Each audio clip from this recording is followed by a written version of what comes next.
नमस्कार, मैं हूं आपके साथ दीपक बदौलिया। रुक करते हैं खबरों की ओर। प्रधानमंत्री नरेंद्र मोदी आज उत्तराखंड ग्लोबल इन्वेस्टर समिट 2023 का शुभारंभ करेंगे। 8 और 9 दिसंबर को फॉरेस्ट रिसर्च इंस्टीट्यूट देहरादून में चलने वाले इस ग्लोबल इन्वेस्टर समिट में देश दुनिया के 1000 से ज्यादा इन्वेस्टर और डेलीगेट्स शामिल होंगे। प्रधानमंत्री नरेंद्र मोदी आज ही ग्लोबल इन्वेस्टर समिट के उद्घाटन सत्र के बाद वापस दिल्ली लौट जाएंगे। उत्तराखंड सरकार के द्वारा इस बार ग्लोबल इन्वेस्टर समिट की थीम पीस टू प्रॉस्पेरिटी को रखा गया है। बता दें कि इसमें कई देशों के राजदूत भी हिस्सा ले रहे हैं।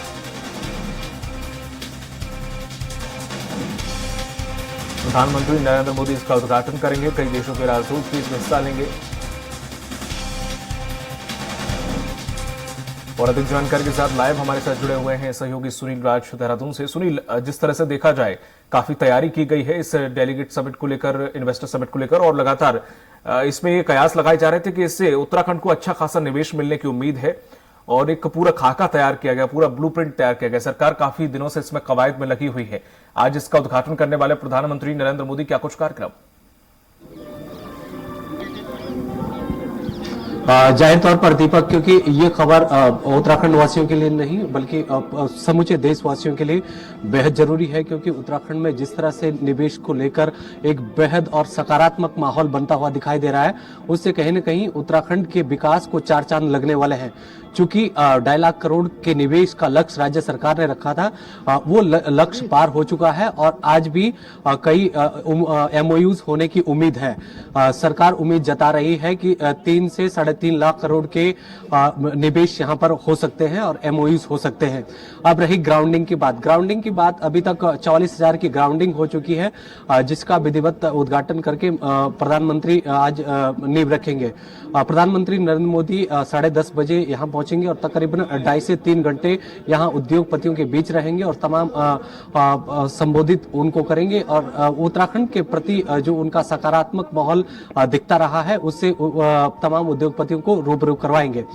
महत्वपूर्ण बात यह है कि जिस तरह से अभी तक निवेश जो आ रहा है उत्तराखंड में, उससे कहीं न कहीं चाहे शिक्षा हो, स्वास्थ्य हो, पर्यटन हो या फिर अन्य क्षेत्र हो, उनमें ज्यादातर देखा जा रहा है।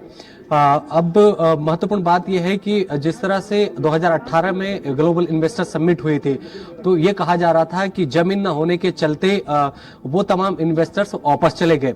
अब सरकार ने ये किया है कि 7,000 एकड़ लैंड बैंक तैयार किया है जहां ये निवेश स्थापित हो पाएंगे। तो आज यहाँ पर देश और दुनिया के तमाम उद्योग घरानों से जो लोग हैं वो यहाँ पर पहुंचेंगे और यहाँ पर सरकार के साथ करार करेंगे। करार करके यहाँ पर निवेश धरातल पर उतारेंगे। राज्य सरकार का ये ध्येय है कि जो निवेश उनके पास आए वो ग्राउंड तक पहुंचे, उसको लेकर अधिकारियों को कोऑर्डिनेट करने के लिए कहा गया है और साथ ही साथ महत्वपूर्ण बात यह है कि हर महीने उसकी समीक्षा भी की जानी है कि कितना ग्राउंड पे उतरा है। ग्राउंडिंग की बात की जाए तो आज निवेश का जो इन्वेस्टर समिट का पहला दिन है, यहाँ 44,000 करोड़ की ग्राउंडिंग हो चुकी है। ऐसे में जो राज्य सरकार की तैयारियां हैं वो पूरी हो चुकी हैं और आज यहाँ पर 3 केंद्रीय मंत्री, प्रधानमंत्री नरेंद्र मोदी और साथ ही साथ 15 देशों के राजदूत यहाँ पर पहुंचने वाले हैं। जी दीपक।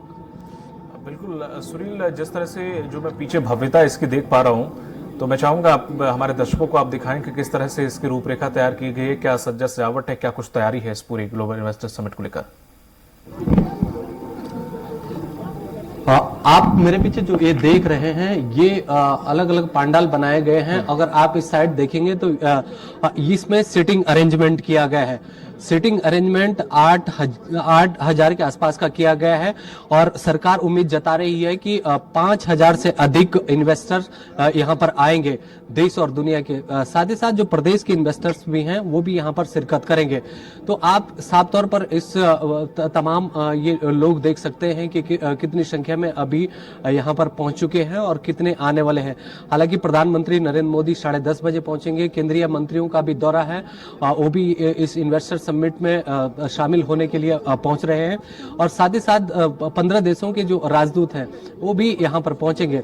तो कुल मिलाकर कहा जा सकता है कि सरकार ने जिस तरह से तैयारियां की हैं, मुकम्मल रूप दिया है, उससे अब एक सकारात्मक माहौल ये बनता हुआ दिखाई दे रहा है कि उत्तराखंड में निवेश आए। अगर उत्तराखंड में इस तादाद में निवेश आता है तो ये उत्तराखंड के भविष्य के लिए एक मील का पत्थर साबित हो सकता है। चूंकि इसके पीछे का रीजन ये है कि अगर उत्तराखंड में इतना निवेश धरातल पर उतरता है तो इससे महत्वपूर्ण बात यह है कि इससे जो लगातार पलायन हो रहा था वो रुकेगा। दूसरा, जो बेरोजगार युवाओं की दर बढ़ रही थी वो घटेगी, बेरोजगार युवाओं को रोजगार मिलेंगे। राज्य सरकार ने ये भी स्पष्ट किया है कि उन्हीं उद्योगपतियों के साथ करार किया जाएगा जो राज्य के हित में काम करेंगे और जो ज्यादा से ज्यादा रोजगार का सर्जन करेंगे। तो ऐसे में लगातार जो एमओयूज हो रहे हैं उनमें सरकार उनको देख रही है जो ज्यादा से ज्यादा उत्तराखंड के फायदे के लिए है और साथ ही साथ जो रोजगार सृजित यहाँ पर करेंगे। तो कुल मिलाकर कहा जा सकता है कि सकारात्मक माहौल तो बनता हुआ दिखाई दे रहा है।